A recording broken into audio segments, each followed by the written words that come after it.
Hundreds of firefighters in Greece are fighting to protect a seaside town on the Gulf of Corinth from wildfires set by gale-force winds. The fire is threatening Porto Germeno, a resort community about 65 kilometers northwest of Athens. More than 300 people were evacuated Friday from a nearby village where the fire broke out. Greece is one of several Mediterranean countries battling wildfires, but had been spared from heat waves and major fires until this week. And DW's Sofia Kleftaki told me more about the fires around the Greek capital.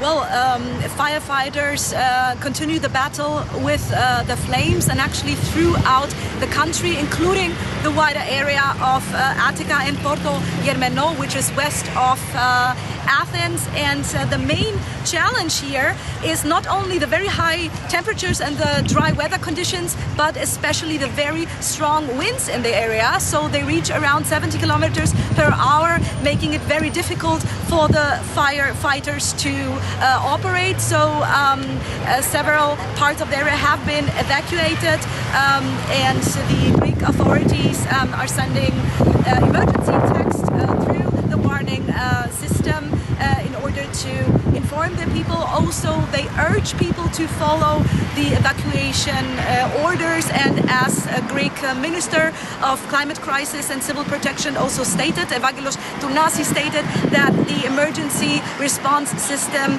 is reached its limits. So this is what he said, actually urging people to really following the rules in order to stay safe. So not only the wind, but this combination of the extreme weather conditions and the fact that there are several fires throughout the country makes it very, very difficult, and it's ongoing. It continues. It's the fourth day of those very extreme conditions that started on Wednesday on the Crete Island and Paros Island, and yesterday around Athens.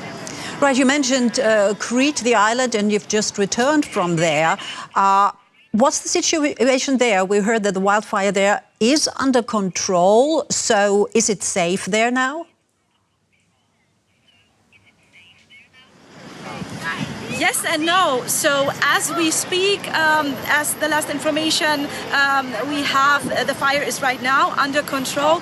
However, I was on the spot where the fire broke out on Wednesday, and the winds on Crete, they reached more than 100 kilometers per hour. I've never experienced such a strong wind. It was, you were standing and the wind pushed the body. So one could really feel it, especially on the villages that are higher in the mountains. And although the people were safe, they were evacuated on time, still it was extremely difficult on Crete for the firefighters to operate because of those strong winds, because the fire helicopters, the firefighters couldn't battle the flames from the air, so that wasn't possible. So they just relied on the groups, on the crews, on the ground. So this made it extremely difficult. Also very famous landscapes, as the palm forest on Preveli beach suffered damage, and also 2 firefighters lost their lives in the flames.